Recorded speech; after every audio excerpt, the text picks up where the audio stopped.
program. I would like to call up to the stage, oh, it's me. Good way to start.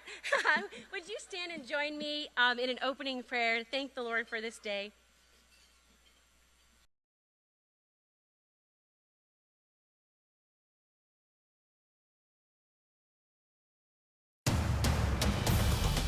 Father, we thank you for bringing us together today. Thank you for America and ask that you watch over our nation. Bless those who serve to protect and preserve her. For our community, the elected officials, candidates, volunteers, voters, and youth, we ask for guidance and wisdom so they can lead into the bright future our forefathers envisioned. In times of fear, chaos, and war, we will strive to stay on the path of trust, sound reasoning, and peace. We ask that you unite our hearts to be one nation under God. Empower us to speak boldly, sharing the truths of liberty and justice with the people around us. Equip us with the courage and strength we need to face this nation's challenges and overcome them. We ask that you bless the National and New Hampshire Federations of Republican Women in their work to elect, educate, and empower conservative women, as well as the men who encourage and generously support their success. Thank you for all you have given, and may we continue to show our gratitude by glorifying you in the work we have yet to accomplish. In the name of Jesus, amen. Now I'd like to welcome Honorable Jane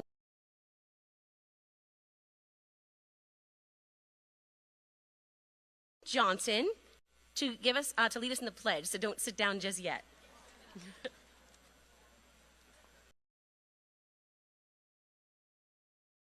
Please join me in the pledge.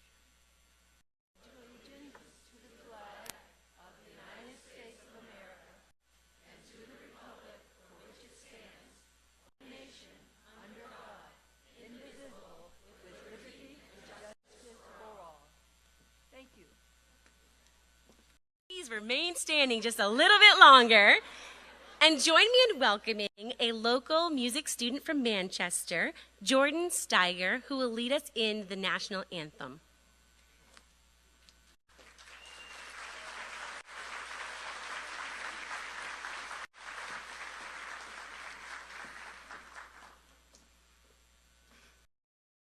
Oh, say, can you see by the dawn's early light what so proudly we hailed at the twilight's last gleaming, whose broad stripes and bright stars through the perilous fight o'er the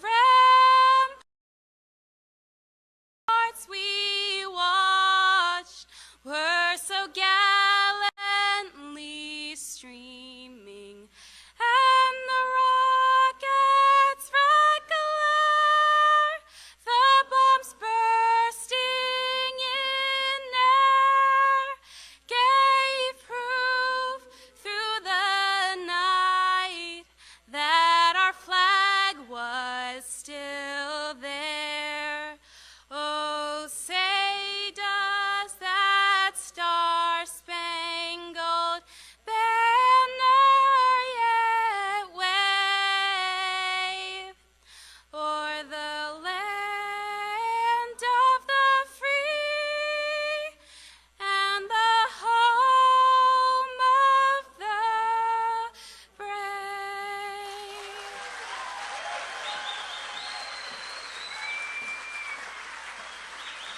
Thank you, Jordan. And you may all now be seated.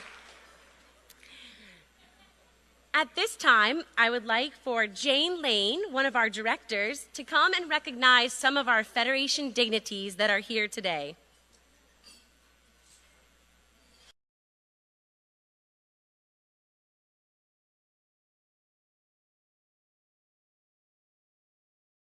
Good afternoon. Thank you all for coming. We're very pleased to have some of our national and state and local Federation leaders, and we'd like to recognize them now. First of all, we are so pleased to have with us today the President of the National Federation of Republican Women, Eileen Sobczak.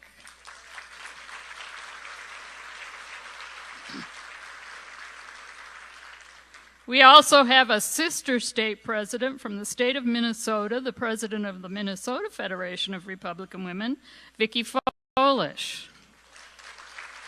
Thanks for coming.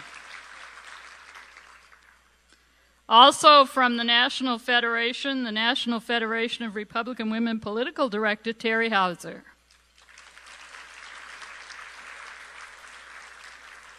And the National Federation of Republican Women Youth Outreach Chair, Mariah Sophia.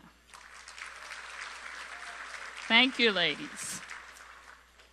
On our state level, we have 3 former state presidents with us, of which I am one.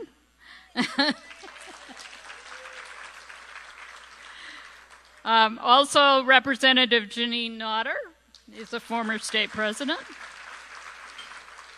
And Christine Peters is a former state president. And of course, our current president, who put all this together for us today, the president of the New Hampshire Federation of Republican Women, Elizabeth Gerard.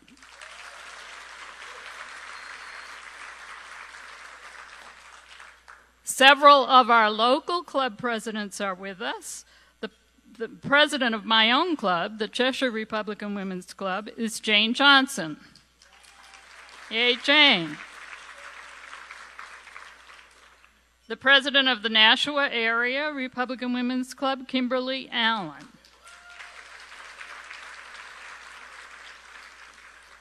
The president of the Seacoast Republican Women's Club, Sarah DeVito. And last but not least, the president of the Souhegan Valley Republican Women's Club, Donnie Hodgkins. These ladies work hard for you from the national, state, and local level, and we're so glad you're here supporting our clubs. Thank you.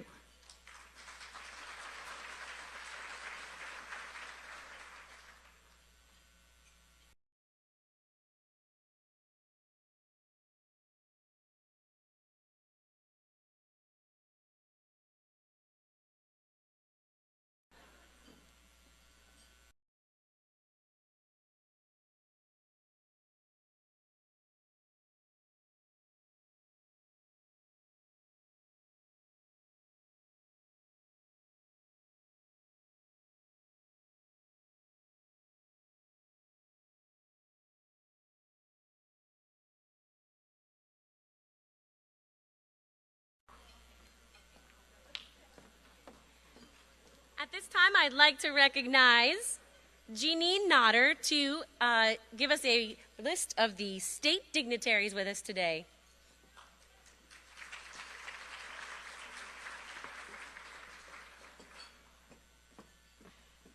Hi, everyone. Thanks for coming to the Lilac Luncheon. I'm the House Majority Whip, Janine Nodder, and I'm here to recognize our New Hampshire State Senators, Ruth Ward and Carrie Gendro.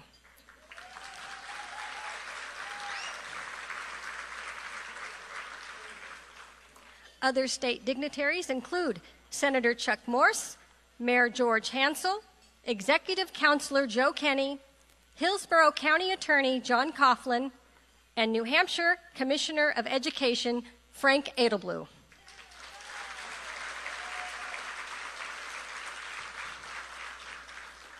I know we have several state representatives in the room, so please rise. The state reps. Thank you.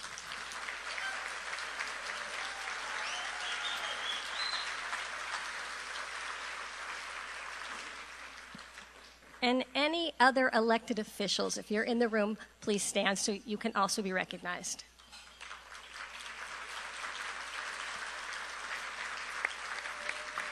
Thank you very much.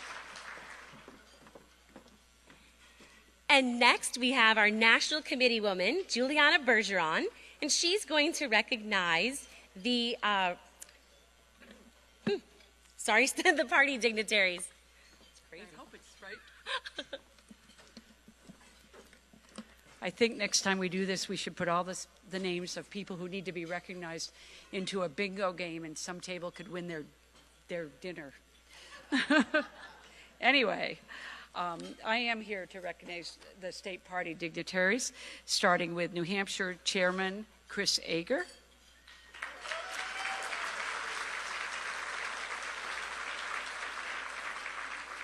Followed by Juliana Bergeron, National Committee Woman, and National Committee Man Bill O'Brien. Thank you. We also have the New Hampshire College Republican Chairman, Harrison Spaltoff, here. Alan Glassman, Treasurer of New Hampshire GOP, and Assistant Treasurer Jimmy McEachran. Area 4 Vice Chairman Conrad Schefter. We have Maine's new GOP Chairman Joel Stetkes here. My friend and fellow National Committee woman from Massachusetts, Janet Fogarty. And now is where it gets tricky. I have Vermont National Committee woman Jay Shepard, who is actually the committee man, but it's Vermont, who you never know. Sorry, Jay. And Merrimack County Republican Committee Chair Karen Testerman.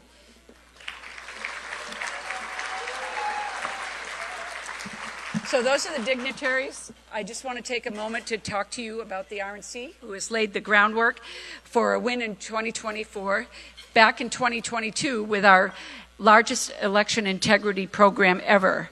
To beat Joe Biden and the Dems in 2024, we will need to combine the integrity program that we had with the Bank Your Vote initiative.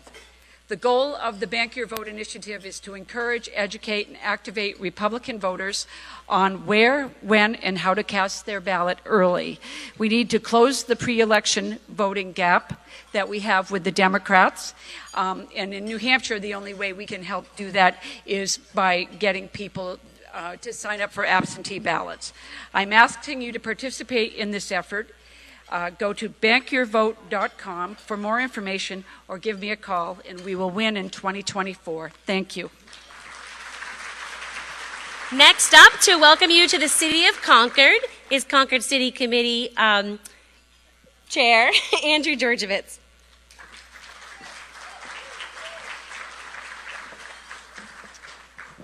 Well, good morning, everyone. My name is Andrew Georgievitz, and I am the chairman of the Concord Republican City Committee, and I welcome you to the great city of Concord.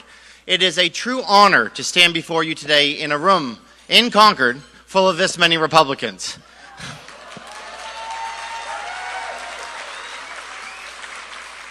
When you think about the city, you don't always think about Republican representation, but you do think about the effort of the First in the Nation. The First in the Nation primary as a chairman is my utmost responsibility to protect.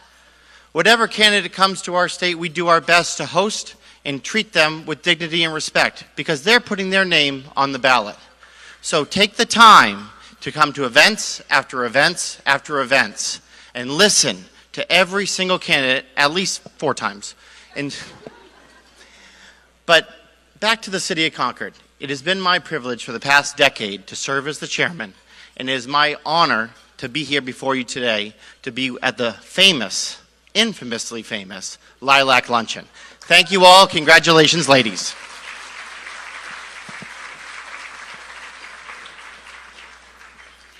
At this time, I'd like to introduce to you our National Federation of Republican Women President, Eileen Sobczak. Welcome, everyone. I'm Eileen Sobczak. I'm the National Federation of Republican Women President, and it is a pleasure to be in New Hampshire at the famous Lilac Luncheon. Look at this sold-out crowd. Great job. And I am honored to be in the company of President Trump. Thank you, Mr. President, for being here today, for your strength and dedication to our great country. Your accomplishments as president were tremendous. It's a long list, and I am grateful for all that you have done. And thank you, Elizabeth Gerard, for inviting me. You and your team have organized the finest event yet. I appreciate your professionalism, your leadership in New Hampshire. You make the Republican women shine. The New Hampshire Republican women are incredible. They are energetic, smart, and beautiful. Thank you, ladies. Sorry, we're running behind now. Okay. All right. I just want to say a little bit about the NFRW. We train, we educate, we empower women to be campaign strategists and politically active, and they are the best. This last cycle, NFRW members racked up 7 million hours, 4 million calls, totaling an astounding $232 million volunteer dollars that were contributed to Republican campaigns across the country. We do so much more. If you are not a member, you need to become one. You need to become an associate. Go to nfrw.org. Check us out on social media and YouTube. And ladies, we welcome you to attend our Oklahoma convention, September 28th, October 1st in Oklahoma City, Oklahoma. Thank you. Here, grab your paper. Sorry. Next, we'll have some opening remarks by Steve Stepanek. Thank you, everyone. Good afternoon. For those of you who don't know me, I'm Steve Stepanek, former state representative, former NHGOP chairman, and currently senior advisor for President Trump. We are all here to support the NH Republican women as we move forward. The NH Republican Federation of Women is the leading Republican organization supporting women running for public office. In today's crazy world, where many of our leaders cannot define what the definition of women are, where after decades of fighting for equal treatment and support in sports as men have, women are now expected to compete with men and be happy when they lose. Where it is okay for men to share bathrooms, locker rooms, and even showers with women because they think they're a woman. More than ever, we need to support organizations like the New Hampshire Federation of Women. The funds raised today will go towards training and supporting biological Republican women who are the best advocates and the best defenders of women, young and old.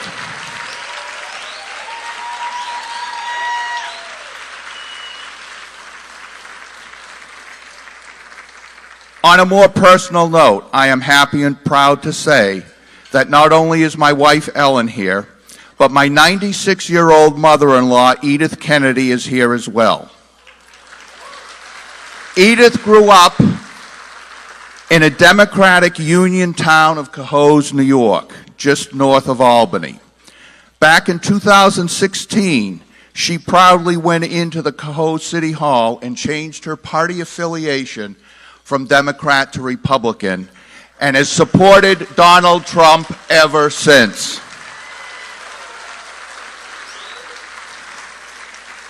My nickname for Edith is Beautiful. Because she has such a beautiful personality and spirit, I am proud to call her my mother-in-law and my friend. I would now like to introduce a woman who has probably impressed me more than anybody else in recent memory. She is somebody I got to know a few years ago, and she's probably the hardest working person on the campaign trail I've ever met. And if it wasn't for somebody who vetoed a bill, she would be our Congresswoman. But I am proud now to introduce Caroline Leavitt.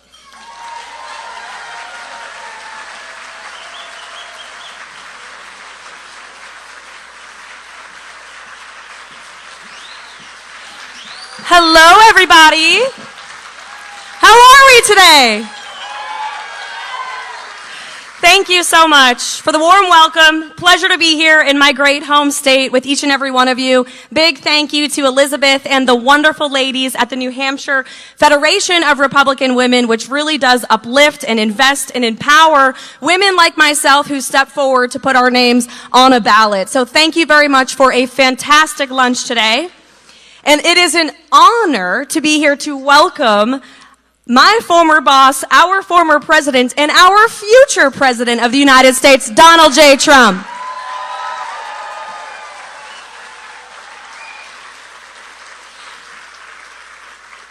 Now, the fake news back there is going to hate this. But who in this room knows we were a heck of a lot better off in our state and our nation with Donald Trump in the White House?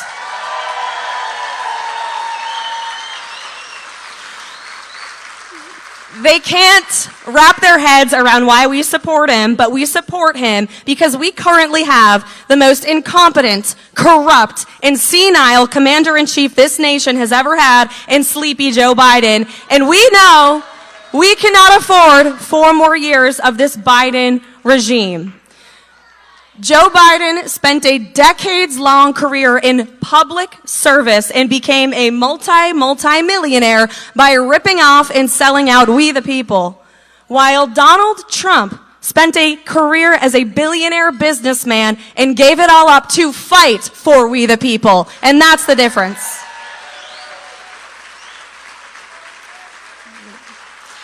And I will say, it's not just the corruption, it's the incompetent policies too. He's decimated our economy. Donald Trump reignited our economy, and he's ready to do it again.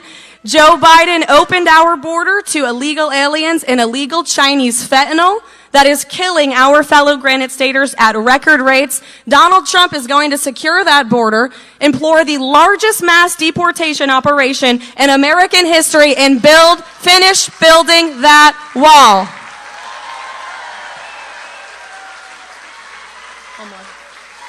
And lastly, Joe Biden and the Democrats are coming for your children and your grandchildren. Donald Trump has pledged to protect them and ensure that men can never compete in women's sports here in the United States of America. That's ridiculous.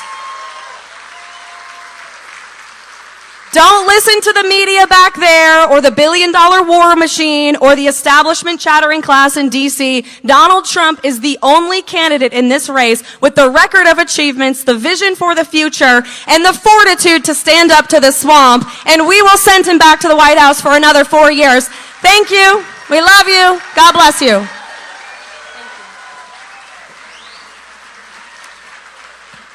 Thank you so much, Caroline. And now I would like to introduce to you the extraordinary woman who made this historic Lilac Luncheon possible. She's the longest consecutively serving and youngest state president in the history of the New Hampshire Federation of Republican Women. 4 years ago, when I led the nominating committee in our search for the next president, it was my mother, Nancy Elliott, who said, "You know, I met the most amazing young woman at a Trump rally." So we asked, and she agreed, and here we are all today. Through dramatically increased programs and opportunities, in spite of a worldwide pandemic, Elizabeth has raised more funds to benefit Republican women through this organization than ever before. She has amplified the voices of Republican women in the Granite State and beyond. Please join me in welcoming New Hampshire Federation of Republican Women's President, Elizabeth Girard.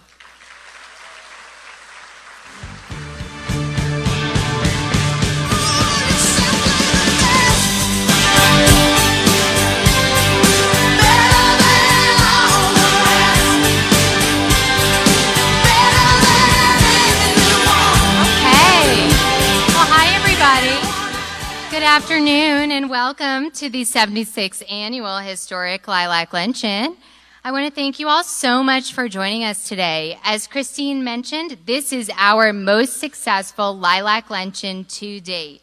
We have raised just over $90,000 that we will use towards electing Republican women candidates running for state and local office in 2024. NHFRW supports all of the men who support us, and there are a lot of you. I just want to give a very special thank you to former NHGOP Chairman Stephen Stepanek for all of his support of the New Hampshire Federation of Republican Women. Thanks, Steve. I also would like to give a very special thank you to our NHGOP Chairman, Chris Ager, who's right here. Yes. Thank you, Chairman Ager, for your efforts to ensure that all Republican candidates feel welcome in the Granite State. The New Hampshire Federation of Republican Women welcomes all candidates to participate in the First in the Nation primary process within our organization. In addition to our major events this year, we started our First in the Nation Women's Voices series, which aims to elevate women's voices and connect our members to the presidential candidates. It has been a huge success and an incredible opportunity for our members to meet the Republican presidential hopefuls. In just 4 months, we have hosted Governor Nikki Haley, Senator Tim Scott, Vice President Mike Pence, Perry Johnson, Vivek Ramaswamy, Mike Rogers, Governor Asa Hutchinson, Mayor Francis Suarez, and Congressman Will Hurd for press-covered roundtables and exclusive membership meet and greets. We are so excited to be hosting President Trump today and look forward to welcoming Governors Ron DeSantis, Chris Christie, Doug Burgum, as well as all of the other presidential candidates who happen to throw their hat in the ring. The New Hampshire Federation of Republican Women has not, nor will we, endorse a candidate in the Republican presidential primary. Our members love the opportunity to meet and to listen to each presidential candidate. We know that the coming years will shape our country in ways the world has never seen. We know that the stakes could not be higher.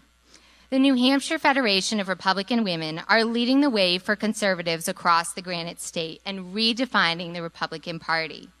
New Hampshire Republican women are mothers, daughters, businesswomen, educators, and young professionals who understand the issues that are most affecting Granite Staters.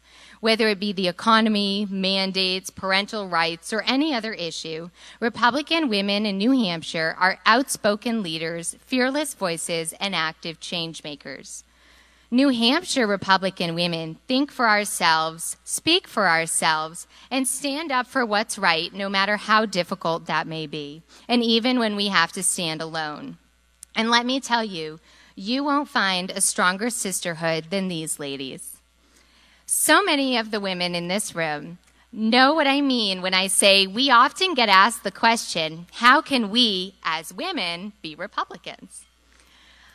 I always ask, how can we not, when the other side wants biological men in women's bathrooms and in women's sports, when they prioritize indoctrinating our kids over educating them, and they believe any idea they don't agree with is hate speech.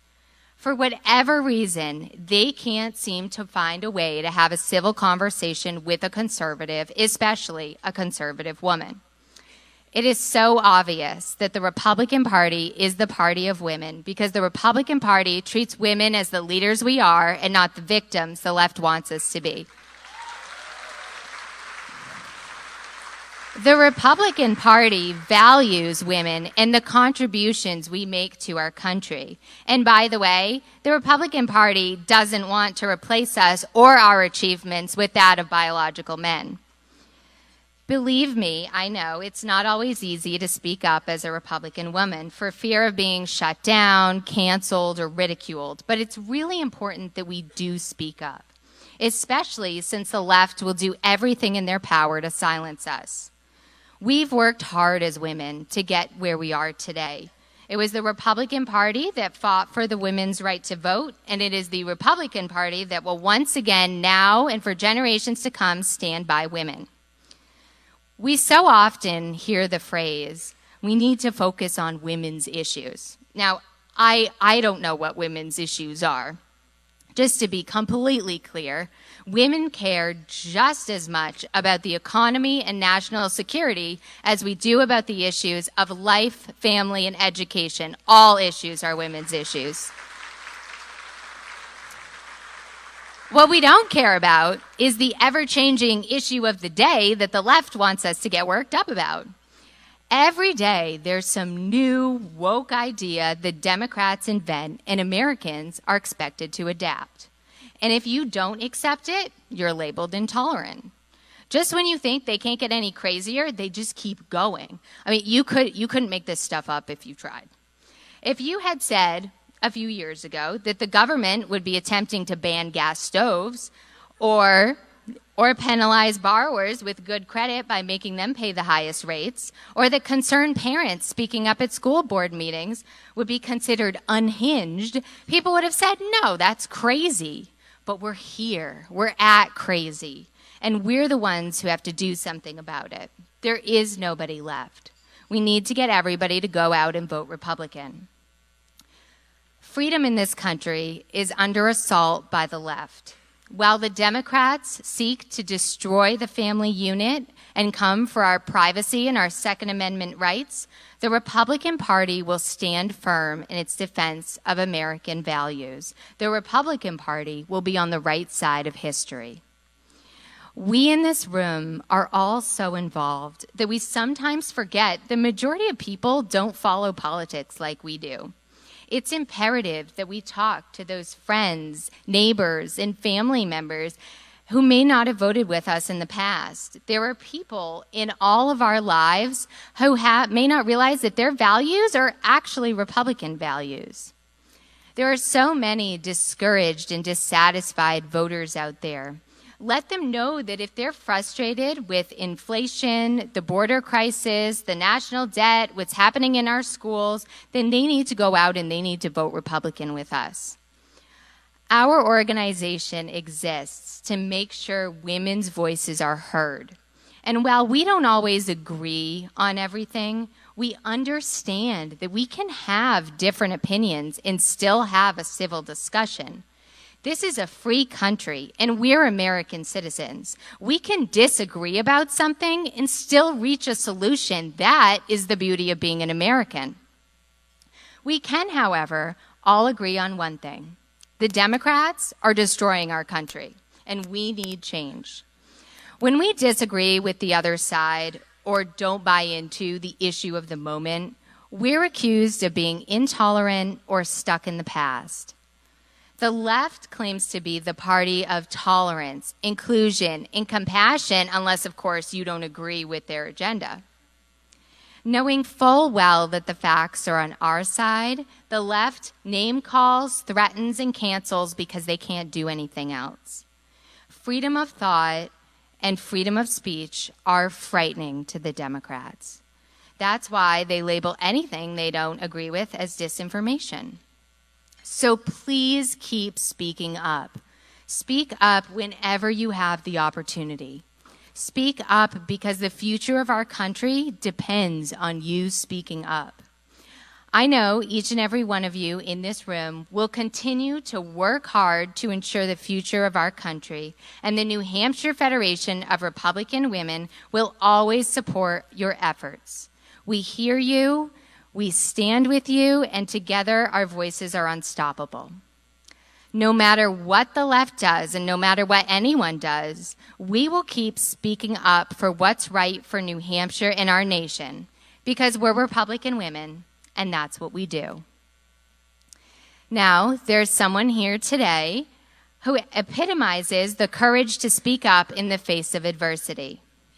During his 4 years in office, our country experienced unprecedented prosperity and recognition on the world stage. We are honored to have him speak today at the New Hampshire Federation of Republican Women's 76th Annual Lilac Luncheon.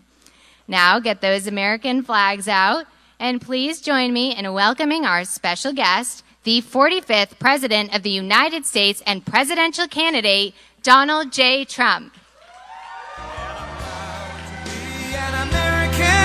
Where at least I know I'm free, and I won't forget the men who died, who gave that right to me, and I gladly stand up next to you and defend her still today, 'cause there ain't no doubt I love this land.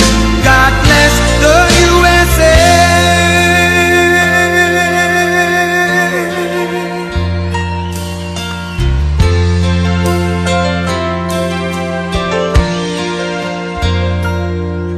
From the lakes of Minnesota to the hills of Tennessee, across the plains of Texas, from from sea to shining sea, from Detroit down to Houston and New York to LA, where there's pride in every American heart, and it's time we stand and say that I'm proud to be an American, where at least I know I'm free, and I won't forget the men who died, who gave that right to me, and I gladly stand up next to you and defend her still today, 'cause there ain't no doubt I love this land. God bless the USA.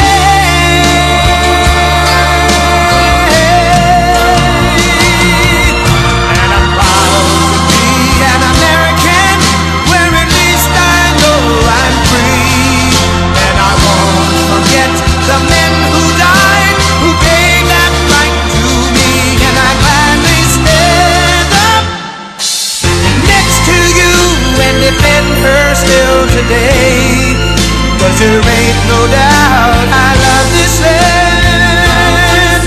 God bless the USA.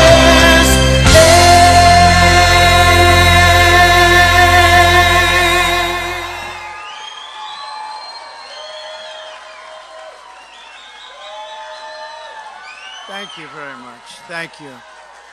Thank you very much, and thank you, Elizabeth, and congratulations on your tremendous leadership. You have done a fantastic job, and thank you. And I love you too.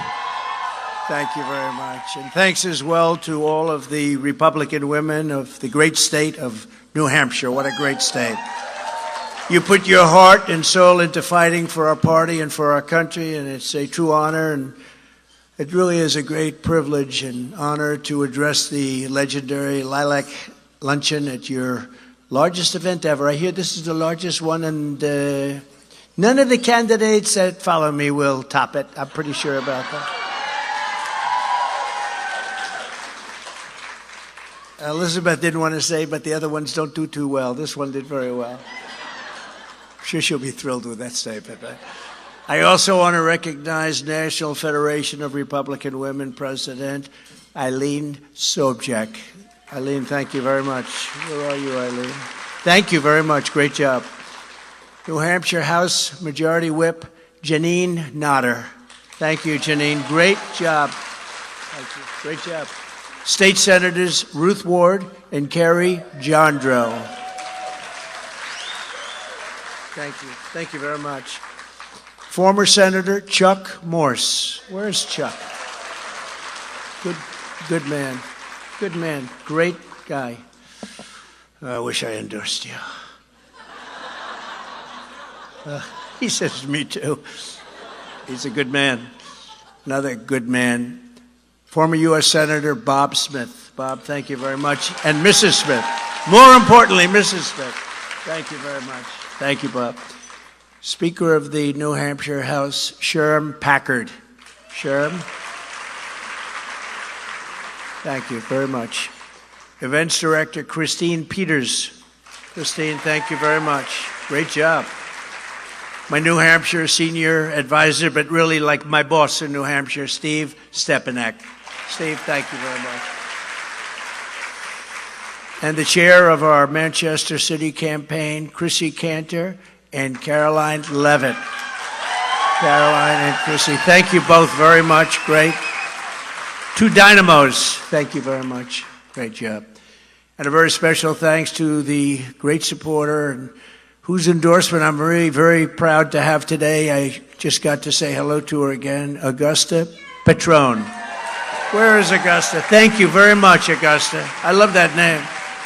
I love that name. That's a great name. Thank you. Thank you very much. Today I also have the honor of announcing the Lilac Bush raffle winners. Oh, she's going to like this one, Senator Ruth Ward. Did you know that? Kimberly Allen, Tom Aria, Janet Fogarty, Stacy Goodrich, Lou Gargiolo. Where is Lou? What a good guy Lou is. Tracy Johnson, Jennifer Lawplay, Al Fulcino, and Janine Nutter. Congratulations, that's great. That's good. I hope they give you something very nice. I don't know what they're giving you, but I hope it's going to be good. For 7 years, all of us have been fighting side by side to rescue our country from the sinister forces who hate it and who want to destroy it, and now we are approaching the most important battle of our lives. I believe this is the most important election we've ever had, maybe by far. I used to say that in 2016 and meant it. This is more important right now because our country is going to hell. On November 5th, 2024, we're going to stand up to the Marxists and communists, fascists and globalists. We're going to evict crooked Joe Biden. He is crooked as hell. You know, I took the name away from Hillary. I was crooked Hillary. And now I call her beautiful Hillary. She's a beautiful woman. But I figured that Joe was so deserving of it because I don't like to do it with two people, you know. Two people sharing a name is not good. But he's crooked Joe Biden. We're going to finish what we started, and we will make America great again, greater than ever before. We're going to do that.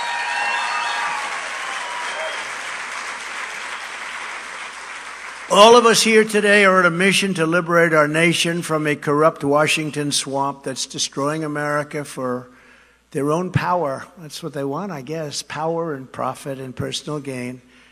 There's no better example than the most corrupt president in the history of our country. Joe Biden, he's the most corrupt president we've ever had. You see what's going on. And the fake news doesn't want to report it. They don't put it in the papers. This is 10 times bigger, 100 times. No, this is 100 times bigger than Watergate. And they don't want to report it for whatever reason. That's why they have no credibility at all. 5 days ago, the IRS whistleblower revealed that Crooked Joe sat in the room while his son Hunter messaged a Chinese Communist Party official, a leader, a very top person, and said, I quote, "I am sitting here with my father, and we would like to understand why the commitment made has not been fulfilled." In other words, where the hell is the cash? I think it is. It's not like they're doing anything for it. Oh, they are doing things for it. We just don't want to, they don't want to tell us.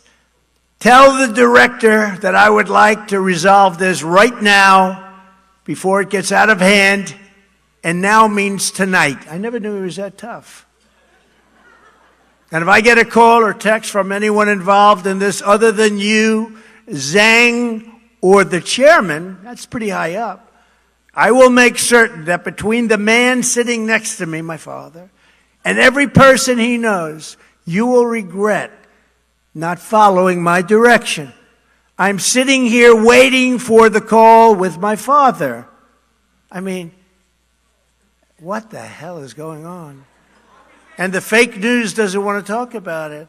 Within 10 days, the Biden got $5.1 million from China for doing absolutely nothing. But again, they did a lot. They did a lot. Joe Biden is a compromised president, and that's why nothing happens with China, because China knows how compromised he is. They have full control over our president. Once again, Trump was right. I've been right about a lot of things.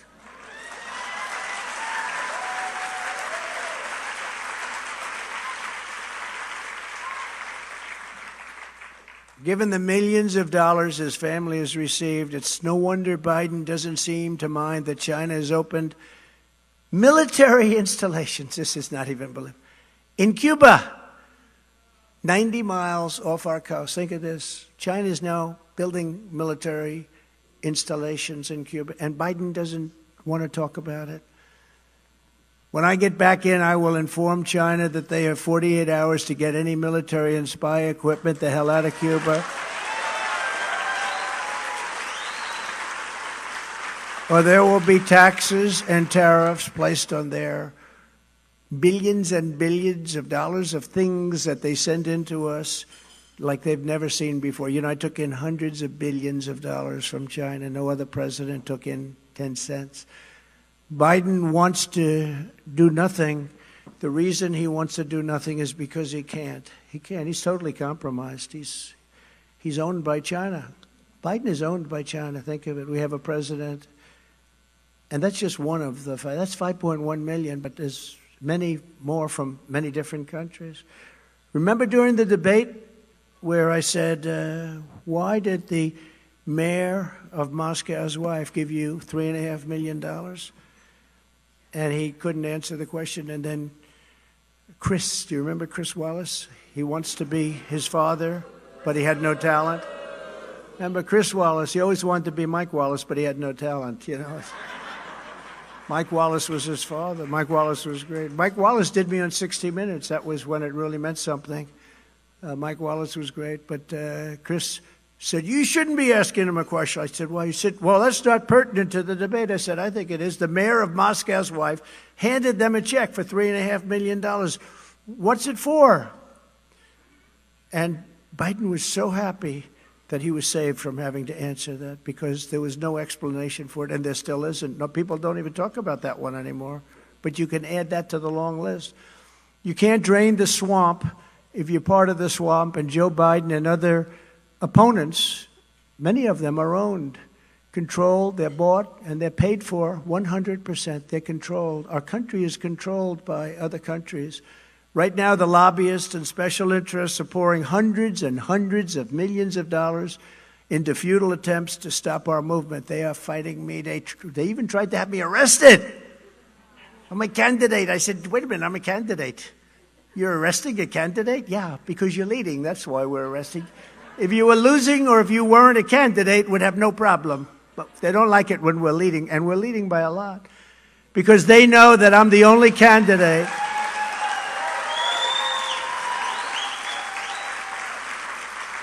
They know that I'm the only candidate in this race who they will never own and they will never control. That's why this is not good. This is why they suffer from a thing called Trump derangement syndrome. Have you ever heard of that? I have, unfortunately. I've heard a lot about it. But they do suffer from that. It's a very, very rare but very potent sickness. These are sick people. I don't put Washington, D.C. first like they do. I put America first every single time. I put America first. This election will be the end of the world for the corrupt political class in our nation's capital. And I now know them. You know, I had experience like nobody has had experience. When I went to Washington, I was there 17 times, it was reported. Never slept over, never stayed over. It wasn't my place. It wasn't my world. But it's my world now. I got to know it better than anybody. I know the good ones. I know the weak ones, the bad ones. I know the strong ones. I know them all. I know the smart ones. I know the dummies. We got great people, and we've had great. Look, we rebuilt our military. Largest tax cuts in history for this country. We did so much, and we had great people. But we had some people that I wouldn't have used. I had to rely on some rhinos. Could you give me a little advice? Who'd be good for this or that? And some rhino would give me a name, and then I wasn't happy with them. Then I'd fire them, and they'd say, well, that wasn't nice. He fired. But when people can't do the job for our country, I want to fire them. America is tired of being ruled by radical bureaucrats in Washington, and we are done with the likes of the Bidens and the Clintons and the Obamas and the radical left Democrats, the Marxists. Guys like Paul Ryan and Karl Rove, we're so tired of these people. We're so tired of them. I promise you this, if I am going to be victorious, and I feel so strongly about it, my biggest thing is we got to be very careful during election period. We used to say election day, right? But now some of these election days are 60 days long. But that's the biggest risk because they cheat like hell. But I promise you this, you put me back in the White House, their reign will be over, and it'll be over quickly, and America will be a free nation once again. Once again. When I'm back in the Oval Office, I will totally obliterate the deep state. And there is a deep state. I used to say, I don't know, is there a deep state? It's far more vicious than anybody understands. That's why they do this stuff with me. These fake prosecutors, right? Deranged people. I will appoint a real special prosecutor to investigate the Biden bribery and crime ring. You know, we have a long time statute of limitations. We will achieve complete independence from China. I will work to ban federal employees from taking jobs at companies that they regulate. These guys, they regulate companies, and all of a sudden you see they're not regulated. They're giving the companies everything, and then they retire. Congratulations, they give them a little watch. They send them on away, and 2 days later they announce, I happen to be working for, I won't mention names, like Raytheon or this one. But I happen to be working for Big Pharma. I was given a great job. Oh, how much are you getting? Well, they pay me approximately $1.5 million a year. Oh, that sounds good. Great job. No, it's very sad what's going on, but we're not going to let that happen. We're not going to let that happen. You can't go, you regulate companies, you're not going to work for them because even honest ones are influenced, and they're influenced too much. That means no more revolving door between Big Pharma and the FDA. The FDA guys, they go into Big Pharma. And on day one, I will reissue my 2020 executive order restoring president's authority to tell rogue and corrupt bureaucrats, you're fired. Did anybody ever say, you're fired, get out, get out, get out, you're fired. Get the hell out of here. Nobody's ever seen The Apprentice, right? How great was that? Wasn't that great? People still say it. You know, there's a debate going on because the guys that did Mark Burnett, they're great guys. They did The Apprentice. And our enemies, opponents, they blame sometimes Hollywood for having created that. Without The Apprentice, they think I wouldn't have been president. And a lot of people, and I put it to a vote, and I say, well, you know, they chose me for The Apprentice because I was famous and doing well and stuff. And so I'm not sure about that. I was never able. What do you think? If I didn't do The Apprentice, do you think I still would have been president? Okay, so who says no? Who said The Apprentice without, you know, look, it's not an insult. It was a great show. It went, I mean, #1 a lot of times. I mean, that thing had tremendous, tremendous success. I remember that first season, it had 42 million people watching it for the finale. You remember that? Rancic and the whole group, Bill Rancic and everybody, names from the past. But who thinks, okay, so without The Apprentice, would I have been president? With The Apprentice, what do you think? How important, in other words, how important was The Apprentice? No, okay, it's very, she said she's never seen it. That's like, I don't know, I think I'm not insulted by that. She said, all right, well, it's just a little rumor that goes around. They blamed this guy, Jeff Zucker, who got fired at CNN. I got him his job, and then he got fired, but it took too long to fire him. How about CNN? We did the CNN town hall. Did anybody see it? So it was a ratings bonanza for them. I did it because I was going into enemy territory, but they get lousy ratings. And so I'm sure, oh, there goes their camera. Their camera just went off. Who cares? Their camera just went off. The little red light, and all of a sudden, what happened to that red light? But you know what? So CNN, so I walk in and I could see the level of hostility was incredible. But think of it, they fired the head of CNN and he had the highest rated show in 11 years. It's supposed to work the opposite. This world is really screwy. Open borders, no voter ID, fire a guy who just got great ratings. They fired him because he got great ratings. No, but that was a good show though, wasn't it? Did we do a good job? I think so. I think so. That was hostile territory. They asked 39 different questions on 39 different subjects from 39 different places all over the world. Do you think Biden could have done that? I don't think so. And the level of hatred and hostility from that particular anchor was not good. This was not a healthy situation, was it?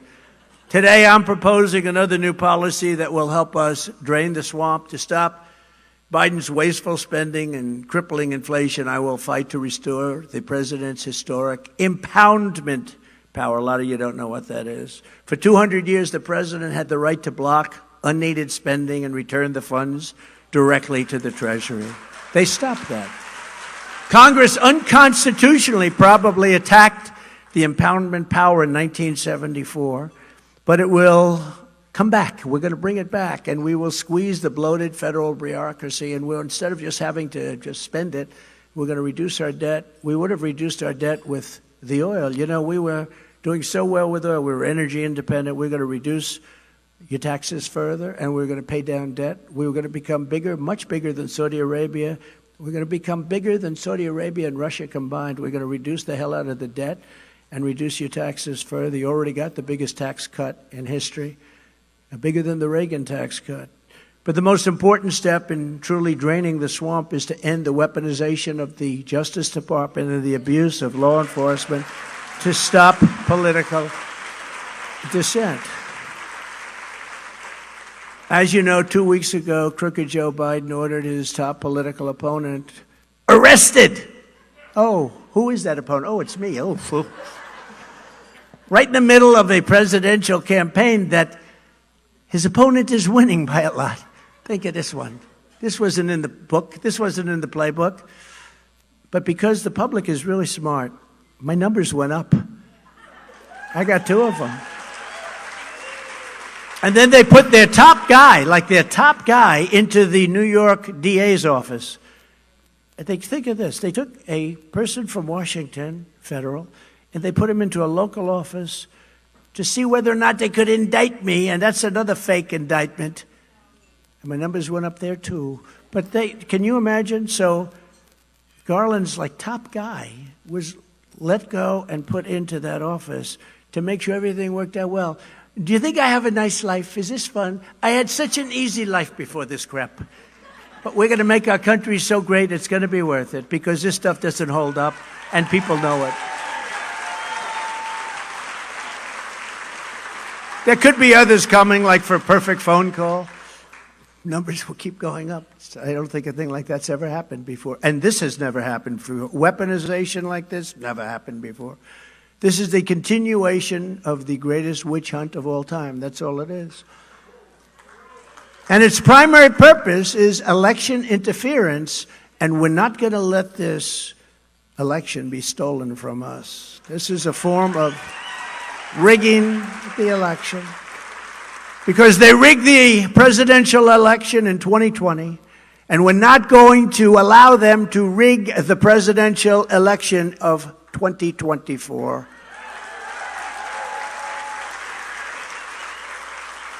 And you know, some people said the other day, I read something, well, you know, Trump has these things and he's got all. You don't understand one thing. If somebody else, let's assume somebody else took this position, because we're leading by a lot. I mean, I'd have to work really hard to blow this one. Even the fake news knows that. But let's assume somebody else took this position. They'd go after them just as tough or tougher. They're crooked people. They fake dossier, all of the fake stuff. They spied on my campaign. These are crooked people. These are sick people. And they will do the same thing to whoever it may be. And people say, I'm going for Trump because he's the only one we know that can take it. And there's truth to that. Even you might admit that, Carolyn, right? No, but no matter who it is, you could take the most innocent candidate. He'll say, oh, thank you, this is such a great honor. 2 days later, remember when I was first elected, not a day had gone by. I think it was about an hour after that, we will be impeaching him. And they said, for what? We don't know yet, but we'll figure something. They ended up impeaching me over a perfect phone call. Congratulations on winning. That was a call to Ukraine. And when they asked Zelensky, which I respect, I tell you what, I get along with him, get along with Putin, I'd have that war. It would have never happened under me. Never, ever, would have never happened. But I'll have that war settled in 24 hours. And it won't even be a tough one by comparison to other things. But it's, it's pretty amazing when you look at the things that we've done, and we've done them together. And this has been an incredible state with incredible love. People like Steve, who I've known so long, but just incredible love with new fans and new people that have really come to the fore, and we appreciate it, Carolyn. Every time the radical left Democrats, Marxists, communists, and fascists indict me, I consider it a badge, a great, great, beautiful badge of honor and courage. Because I'm being indicted for you, and I believe that you is far more than 200 million people that love our country, not the 75 million people that we got. That's what they said we got, okay? Somebody said, for a guy that got 80 million votes, okay, he didn't get 80 million votes. For a guy that got 80 million votes, when they see, like today, I saw the hats, I saw the this, I saw everything. I see scarves with Trump, win, you won, 100 different things. And he said, the guy got 80 million votes. Nobody's ever seen a hat saying Biden. It's true, I never thought of it. Look at a beautiful woman here, Trump. They're all Trump, we drive you crazy. Look at her, look at that beautiful. No. You go to a Biden rally, nobody shows up. Remember the circles, those beautiful circles? That was the best thing, that those circles were so professionally done. If I ever need a good painter, but they'd have 8 circles. They couldn't fill them up. They had to get the fake news to fill them up. They couldn't fill them up. But think of it. Did you ever see anybody walking around with a Biden cap? This is the #1 selling hat in the history of the world. There's never been a hat that sold like this whole thing. Whether it's MAGA or Make America Great Again or Trump 1, they have a lot of them Trump 1 people walk around, but they don't walk. I've never seen a hat. Has anybody, raise your hand, has anybody seen one person wearing a hat saying Biden anything? Anybody? Because I really don't think I've seen one. I don't know. Maybe, you know what? Brandon. You know what? Maybe the press would wear one. No, the press doesn't even wear them. Never forget, our enemies want to stop us because we are the only ones who can stop them. And if these corrupt persecutions of our people succeed, they will complete their takeover of this country and destroy your way of life, and it'll be destroyed forever. You're never going to be able to come back. This country is so far down right now. We're really, truly a failing nation.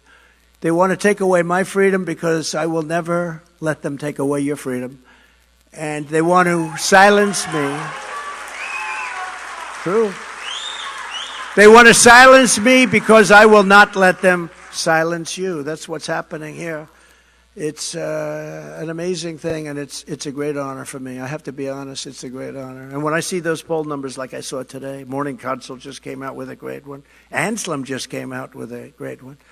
They don't love me, but they just came. There's only so much they can do, right? But in the end, they're not after me, they're after you, and I'm just standing in their way, right? We know that.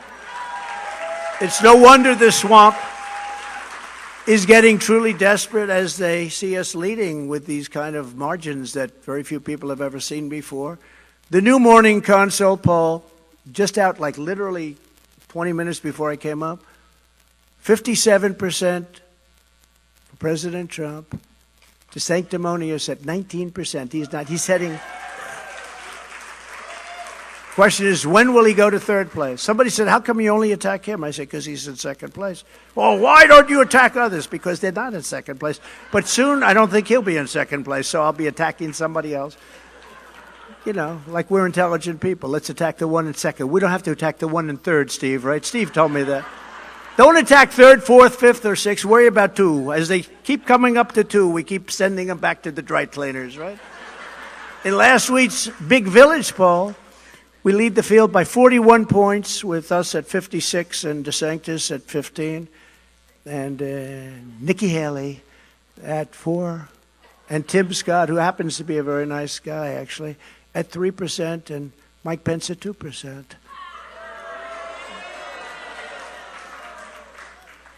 Actually, Vivek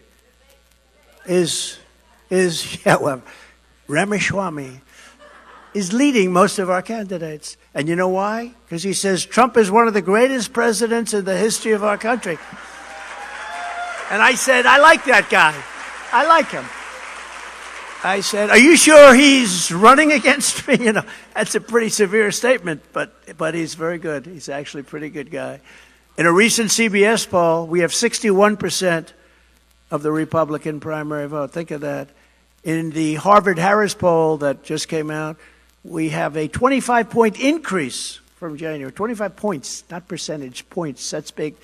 In New Hampshire, we have a 47% to DeSanctimonious with 13%. And by the way, he's holding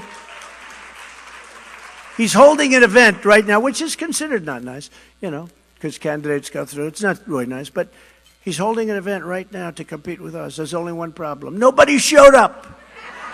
So he's having a little problem explaining that. And I'm proud to say we're polling especially well among women, very well among women. They always say, oh, women.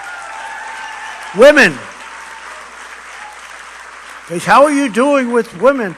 Women want security. Women want a strong border. Women want low taxes. They want good education. They want good schools. They don't want to have all this gender cutting up their children things. They don't want to have, as an example, men in women's sports. You're seeing those records. Remember, I used to talk about it a year ago. I'd say women and men, and I'd imitate the weightlifter, and I'd imitate the swimmer, talk about the swimmer, that he won by so much that the young woman suffered horrible, horrible wind burns, right? I tell these stories, she suffered greatly with the wind by him going so fast by her. The wind was so strong that it hurt her. No, it's very unfair, and it's actually very demeaning to women. You got to see the weightlifting ones. You have to see the weightlifting ones. This guy gets up, he never lifted before. Have you lifted before? A young woman almost broke the record. She was an eighth of an ounce away. And this guy walks up, thank you very much. Have you lifted before? No, I haven't. Bing. The whole thing is crazy. And it's very demeaning and very bad for women, and it's going to be ended. And we ended it, and then these guys came in and they started it up again. Who would think of this, though? Who would think that that's a good thing, right? Who would think that that's a good thing? Who would think, when I always say, I have to say it now because it's a factor, we will protect parental rights. Who the hell wouldn't protect parental rights? Why would you even have to say that, right? Why do you have to say that? In one recent poll of Republican women, it was Trump 54% to DeSantis at 16. That's an abbreviation for DeSanctimonious. Most of you have figured it out. The ones who haven't figured that one out probably wouldn't be in this room very long. And we're leading Biden by a lot. We're up by 3 points in the Morning Consult. We're up by 7 points in the Harvard-Harris. And together, we're up by actually 11.5 points in another one that just came out. Together how the hell does this guy get votes anyway? But don't forget, I won't say groups, but they have this group, that group, that group, that group, and that group. So they start off with like a base of 35%. We have to win the whole East Coast to catch up. And that's what we did more than once. We did it twice, but now we're going to have to do it a third time.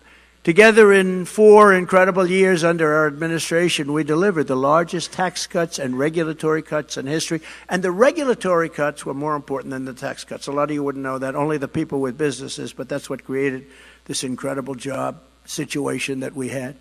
And likewise, we built the greatest economy in the history of the world. There's never been an economy like the economy we built. And so many people, even people today came up, thank you, sir, for what you did. My business has been flourishing. And, unfortunately, see, they're running on the fumes of what we did. That's why, it's not disastrous. It is actually, people feel disastrous, like 80% negative. Nobody's ever had a vote like that, that the sentiment is 80%, 81%, 82% negative. But the fact is, everything they have is they're running on the fumes of what we built because we had something that nobody's ever done before. But those two things go hand in hand. We achieved energy independence and energy dominance for the first time in 60 years. And I believe longer than that. We had gas prices at $1.87 a gallon, and we had them lower than that, actually, for a period of time. After years of bitter betrayals of New Hampshire workers, I ended the disaster known as NAFTA, the worst trade deal ever, ever, ever made. It was so horrible. It was so embarrassing. When they signed the NAFTA deal many years ago, they had typos, and the typos were very bad typos, like different percentages and things, always in our disfavor. And instead of having them replaced and say, excuse me, we made a deal, they just paid them. This went on for 30 years.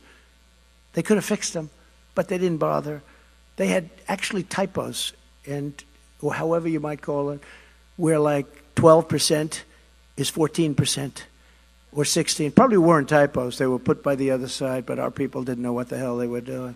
And we replaced it with the USMCA. That's Mexico, Canada, the best trade deal ever made for our country. In fact, that deal was so good that Mexico and Canada are now trying to renegotiate it with the wonderful Biden administration. Don't do it. Don't do it, Joe. Don't do it.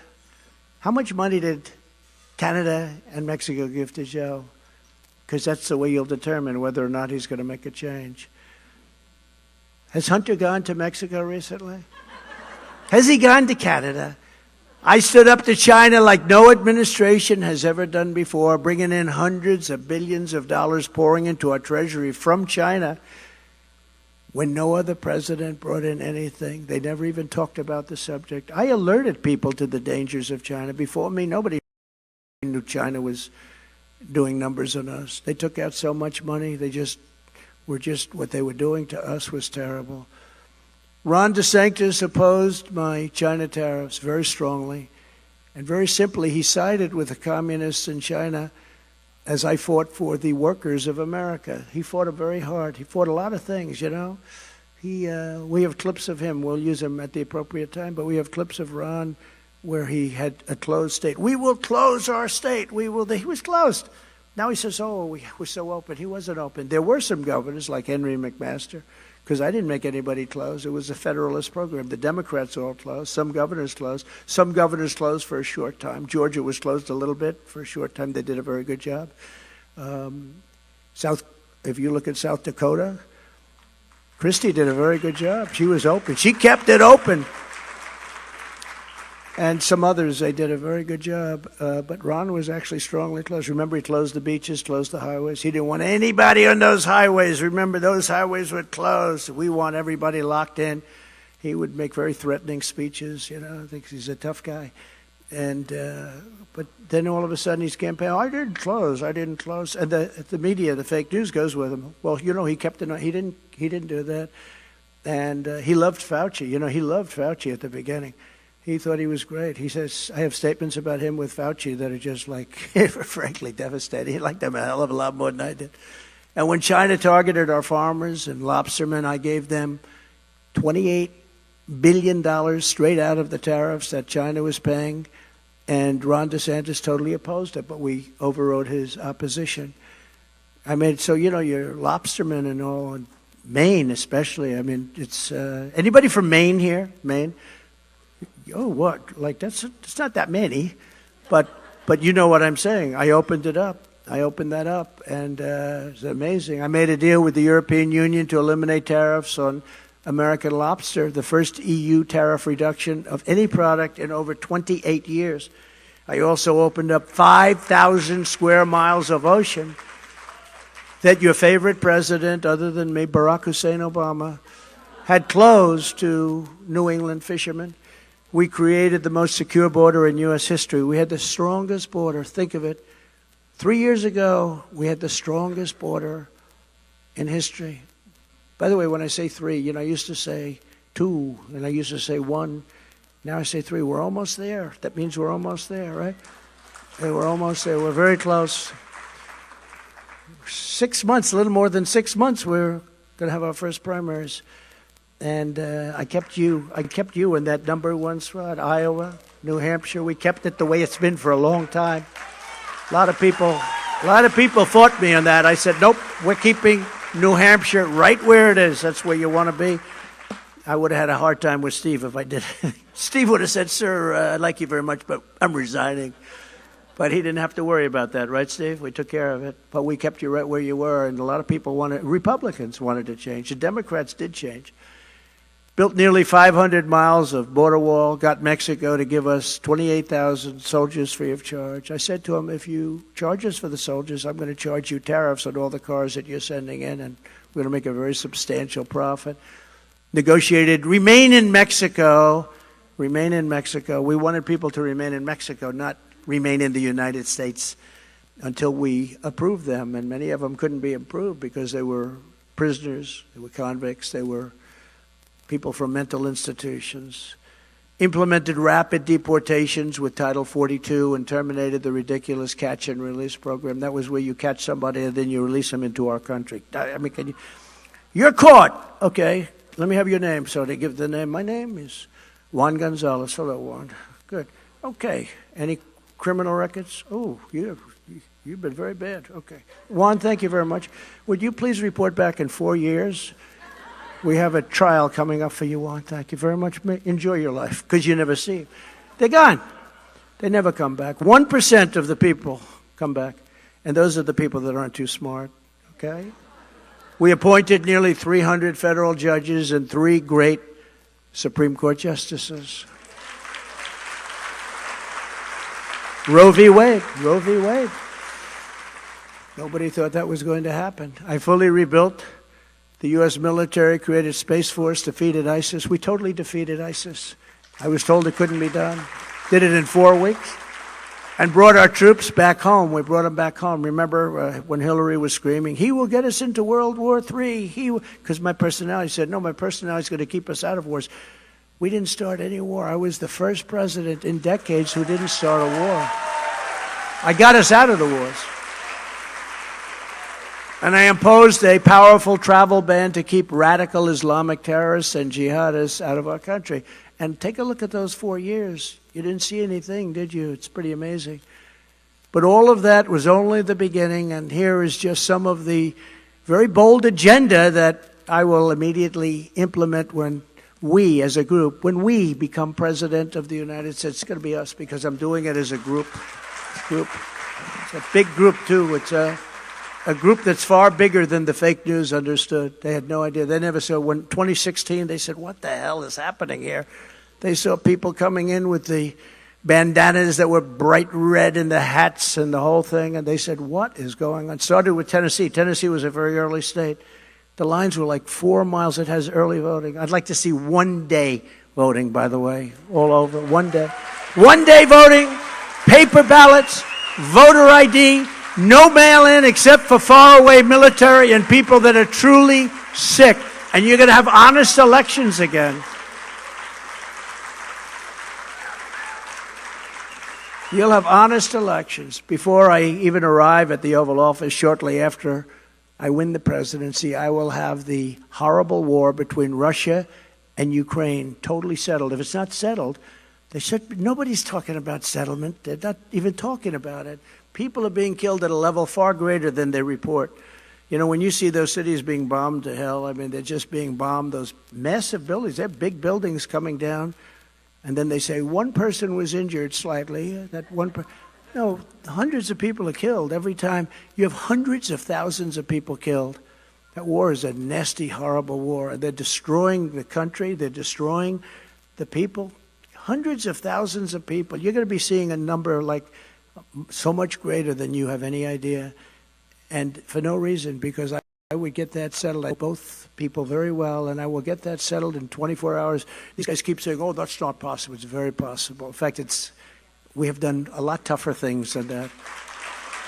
But it would have never started. It should have never started. The country is blown to hell, and the people, hundreds of thousands of people are dead or very horribly wounded without the legs or without the arms.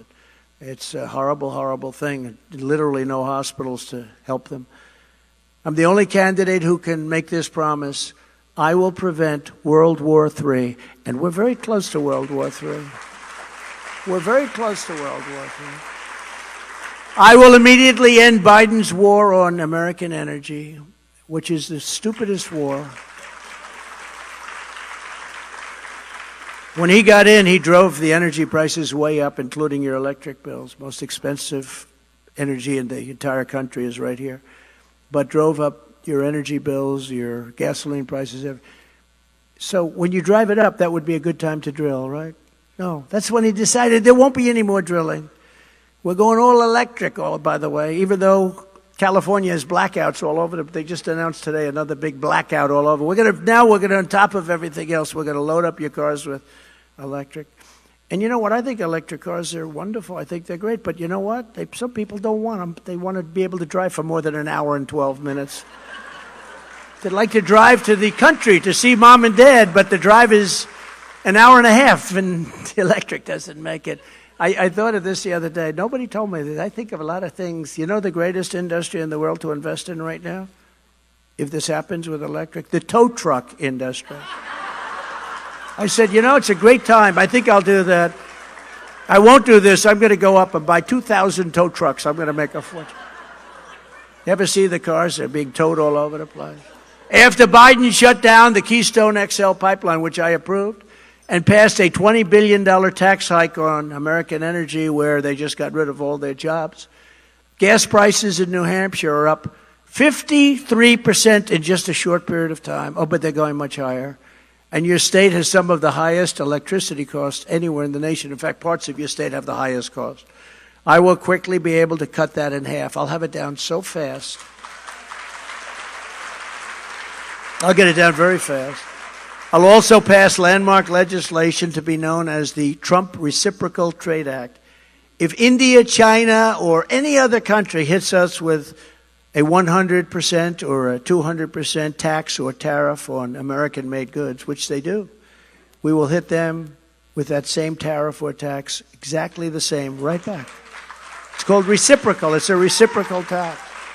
If they charge us, we will charge them. If they tariff us or tax us, we will tariff them or tax them. And you know what will happen when we do that? One of two things. Either they'll just say, look, forget it, it's too complicated to collect the tax, or we'll be getting a fortune. We'll make a fortune because we'll be getting the same kind of tax that they, and we've been doing, we did great trade deals. We did so many great, then we got stymied with the COVID. When COVID came in, we had to fight that battle. It was a totally different battle. We did an incredible job with that, and we actually gave back a stock market that was higher than it was just before COVID came in. I had a meeting with some very top political people and pollsters. It was one day before the China virus was starting to get close. And they said, sir, if George Washington came back from the dead and he brought Abraham Lincoln along with him as his VP candidate, they could not beat you. You are so, it's impossible what you've been able to do. And then the next day, literally the next day, we got hit with this thing that nobody had ever heard about. Nobody had ever heard about it, seen it. Nobody thought it was even possible. And we figured it out. We did a really great job. I always said, you know, I've gotten a lot of credit for a lot of things, but we never got enough credit for that. Operation Warp Speed, a lot of the things that we did were incredible, including Regeneron, and some of the therapeutics were absolutely incredible. But nobody had ever seen anything like this. Killed millions and millions of people all over the world. Unlike Ron DeSanctimonious, who voted to gut Medicare and Social Security and voted 3 times to raise the retirement age, I just found out today they think he actually voted 6 times. 6 times. Against Social Security. You can't do that. Would anybody here, I see some people that could be prime, you look much younger than that, but would anybody here mind if they cut the hell out of their Social Security? Please raise your hand if you wouldn't mind. There's one guy. Oh, there's one beautiful woman. Oh, she said I was only kidding. Okay. No, it's not fair. You earned it, right? You earned it. And now they want to cut it. He wants to cut it. One thing about a politician, I know very well, their initial thought is always what they go back to. Like if you have a never-Trumper, usually they're always a never-Trumper. I mean, you know, when I won, I had a lot of never-Trumpers. Sir, I admire you so much. I love you, sir. I love you, sir. But you're a never-Trumper. No, I've changed. But as soon as things get, those never-Trumpers are gone. They stick with what brings them. And, you know, it's very interesting with Social Security. When a guy votes against Social Security and votes for the minimum age raise, you know, there are many other things we can do. We don't have to do that. For instance, we could increase our world by, it's gold. The oil is gold. We have it, China doesn't. And we have more than any other country. You know, we have more than Saudi Arabia. We have more than Russia. And we don't use it. I call it liquid gold. What we could do with that. We don't have to do this to Social Security, and we don't have to do it to Medicare. But when a guy wants to cut Medicare, that's DeSantis, wanted to cut it. Officially, as a congressman, wanted to cut it. And when he wants to cut Social Security, you can bet. Now, I don't know what he's saying about it now, but he's probably saying, we will defend. You can bet he'll be doing it later, and he'll be doing it to you. It always happens. I mean, I've seen it almost 100% of the time. It's what their original thought is. I will always protect Medicare and Social Security just like I have for our great seniors. Nobody's ever heard me say, and I ran, you know, in some pretty good races, and nobody has me saying I'm voting against Medicare and Social Security to stop the Marxist prosecutors who release rapists and murderers. Well, persecuting conservatives and people of religion, Catholics. How about Catholics? How would a Catholic ever vote for Joe Biden when there's actually an assault on Catholics? I mean, I don't know how many Catholics are. Who's a Catholic in this room? How would anybody as a Catholic, because specifically Catholics are targeted by the FBI and the DOJ, and then you're supposed to vote for Joe Biden? It doesn't make sense. I will direct a completely overhauled DOJ to investigate every radical district attorney and an AG and a DA, okay? Attorney generals all over the country. They're crooked as hell. A lot of them are really bad. They said one in New York with me, I will get Donald, this one in New York campaigned against me. I will get Donald Trump. Do you know anything about him? No, I don't, but I will get him. It's an incredible phenomenon that's taking place. I will immediately terminate every open border policy of the Biden administration. It's all open borders, open borders. Let them come in. Under Biden, other countries are emptying out their prisons, insane asylums, mental institutions, dumping everyone, including mass numbers of terrorists, into our country. They're in our country now. And they have no shame. They just let it happen. And I think the real number of people coming in, you know, you hear 3 and 4 and 5 million. I think it's 15 million by the end of this year. I think it's going to be 15. You watch, I'll be right about that too. People are pouring in, and nobody's even watching. And they are coming in from mental institutions. And a story I tell just quickly is that a psychiatrist, very highly respected guy, he was sitting reading a newspaper in a psych ward in a Latin American country. And he said, you know, I've always worked 24 hours a day. I'm the hardest worker, but we have no patients left. They've all been put into the United States. And he wasn't saying it as a wise guy. He's just saying, you know, we don't have any patients. Our patients have already, they've been let, and some of these people, he said, are very sick. These people have been taken out of the institution and he's saying, you know, I have, first time in my life, I have a lot of time because we don't have patients. They've all been removed to the United States of America. How stupid is this? And it's forget about good politics. It has to be the worst politics, but how can we do that? How can we let this happen? And no country can afford this. And you're seeing the signs of it already. And you look at some of these areas and some of the crime areas, and some of these people are staying in luxury hotels paid for by cities, luxury hotels, and yet our great veterans are sleeping on the streets with no benefits. Okay, so explain this. These people are being treated, they're given cell phones and they're given treatment. People are greeting them off the bus. You ever watch the guys?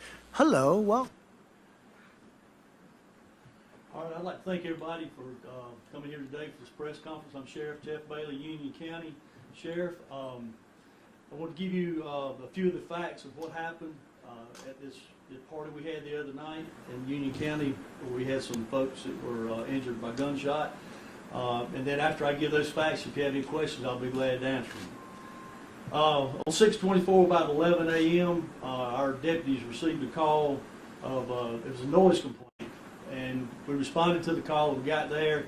And as our two deputies were actually talking to the homeowner and explaining to him the liability of having such a party and the underage folks there, he told them we need to end this party. So the grandson actually at that point in time started telling everybody they need to leave the party. Along with the deputies, we were trying to move these people along. What we have to understand is this is a rural part of Union County, and there's not a whole lot of lighting out there, and there's about 150 young teenagers that are out there partying. So it's a pretty good crowd in a dark setting, and the only thing you pretty much see at this point in time by the deputies was the lights from the house. So it went on about 10 or 15 minutes or so, trying to move cars out of the area and getting them onto it's a 2-lane road. So of course we had traffic was backed up. We got them moving on, and 10 or 15 minutes into the situation, we heard gunshot wounds. It was approximately 10 to 12 gunshot that we heard at that point in time. So our deputies were trying to figure out where the shots were coming from because of the mass of people there now that were scrambling and running around. So they located the area, and at that time, they had the first victim was a gunshot wound to the arm, who was shot 3 times in I think it was his left arm. So a deputy rushed into his patrol vehicle at that point in time. He took his tourniquet off of his vest and put it on and tried to stop the bleeding. Through body cam footage, you know, you could tell he was bleeding pretty bad. So he worked with him and he talked with him, stayed by his side the whole time, communicating to him, keeping him alert, asking him questions. Did a real good job. I was real proud of that deputy who took care of that individual at that point in time. But during all this, he was notified that we had another individual that was down. He had suffered a gunshot wound to the chest. So my other deputy that was on the scene actually went to that victim and was applying pressure to the wound and you know, trying to get people calmed down and try to get him calmed down so we could get professionals there, get EMS there. I was proud of that deputy also. They both did an outstanding job in doing what they were trained to do, and that's render aid. And that was our main goal at that point in time. A person's life is at that point in time is more important to us to make sure they're making it and they get what treatment they need before anything else happens. So once we had that situation under control there and they were rendering aid, a short time later the EMS showed up and started attending to the wounded. The 18-year-old that was shot in the chest was airlifted to Spartanburg Regional. The 19-year-old that was shot in the arm 3 times, he was transported by ambulance to Spartanburg Regional also. We had one individual that was shot in the leg. It's a female. She's 18 years old, and she went by personal vehicle to the hospital. Then we found out there was another female involved that she just had glass from the windshield where a bullet in the windshield went into her arm. That was the only injury she sustained at that point in time. When it was all said and done, like I said, we had them airlifted by ambulance to Spartanburg Regional. Their condition now, the 18-year-old that was shot in the chest is in stable condition, but still at Spartanburg Regional. The individual was shot in the arm, was released from the hospital after surgery. The girl with the glass, it was just minor injuries, so she was released immediately. And the leg was released the next day, the lady was shot in the leg. So that's pretty much what happened that night. So if you have any questions, I'll be glad to answer them. Do you happen to know any information about a suspect or why this took place? We do. Currently we are looking, we have several agencies helping us. We have a 16-year-old suspect in the case. So another young teen who is you know, allegedly committed a crime is more frequent these days than what I like to see. But yes, we do have a suspect, and we have several agencies at this point in time looking for him. Yes, ma'am. Do you have any idea what led to the shooting or what caused it? It was just an altercation that went bad. Basically, that's all I want to say right now till we get more facts and we actually get our suspect apprehended. But I think there's an altercation that led to the actual shooting. Is there any reason to believe that this person is armed and dangerous? At this point in time, I would consider him dangerous. We don't know. We did not recover a gun that night, so we assume he still has it or has got rid of it somehow. But anybody that will pull out a gun and shoot into a crowd of people is dangerous, in my opinion. So yes, I consider him very dangerous. Is he from here? He is actually from the Anderson area. That's kind of the question I was going to ask. Is Right. All of the kids that were at the party, were they all from this county or were they from other areas? This party started out and it went to social media and you know, people started showing up from Anderson County. The individual shot in the chest was from Union County. The leg wound also was Union County, Whitmire area, and the arm was actually from Belton, the Anderson area. So. Are the homeowners facing any consequences for having the party? Well, that's been the big discussion today. In my opinion, you know, we have to look at the elements of the crime, of what we can charge them with. If we can match the elements up, yes, they will be charged. Because what I want to tell the people of Union County is if you're going to host these parties with 100 to 150 underage kids drinking and partying and you know there's drugs involved, you're going to be held responsible by the sheriff's office. That's what's going to happen. So if you want to have these parties and we come out and we see it, just get ready to go to jail. What charges is the suspect facing once he's?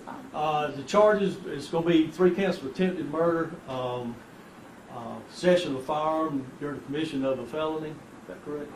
A violent crime, and malicious damage, and that's basically just for the windshield of the car that was shot up.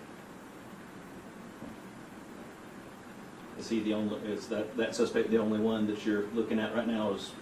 Was there any other? At this point in time of the investigation, he's the only one we're looking at. When the officers were there, were they targeted? Because they was there before the shooting started, correct? They were actually there before, about 10 or 15 minutes before the shooting started, but they were in the general area, but they were not targeted.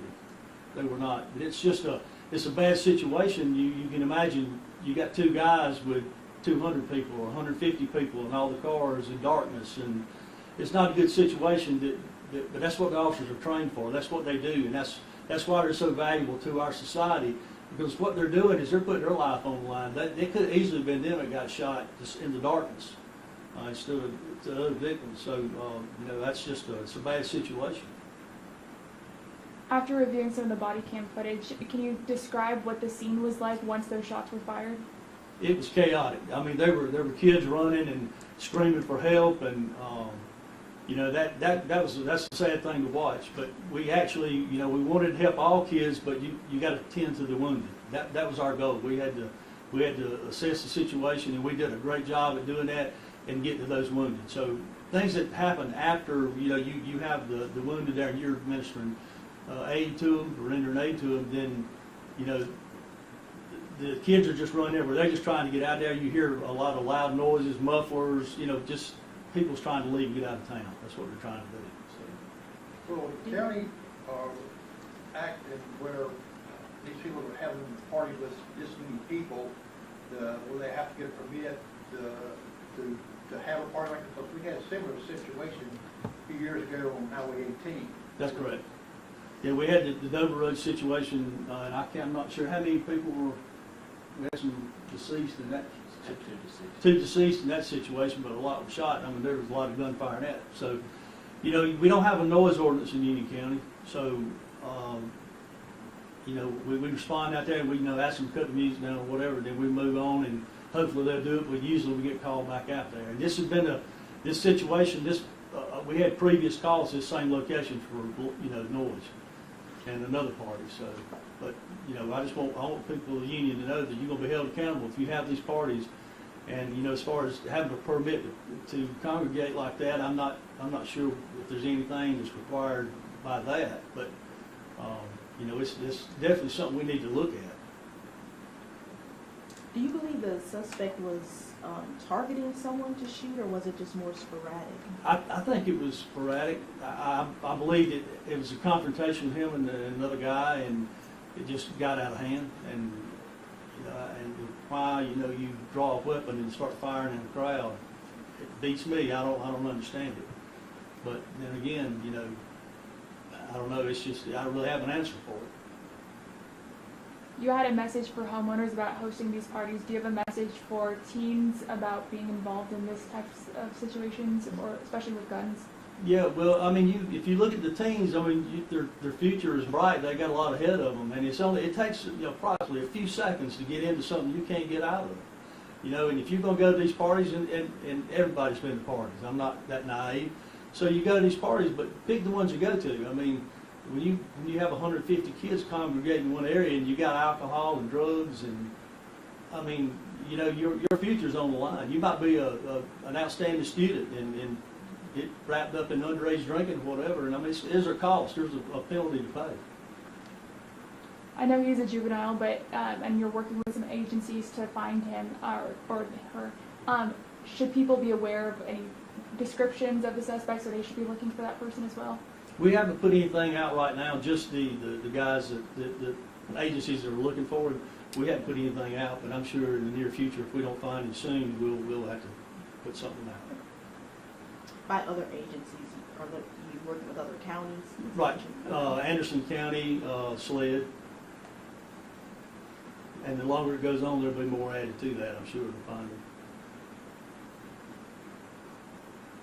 All right. Any more questions?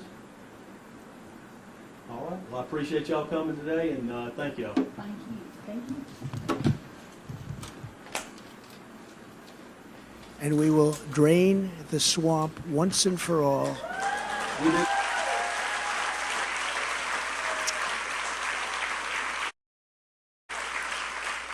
And just in conclusion, I say that the great silent majority is rising like never before. It's a great, great silent majority. And under our leadership, the forgotten men and women will be forgotten no longer. So with your help and your love and your vote, we will win New Hampshire and we will make America great again, greater than ever before. So God bless you. God bless everyone. God bless New Hampshire and God bless America. Thank you. Thank you, everybody. Thank you, Carolyn. Thank you very much. Thank you, everybody. Thank you.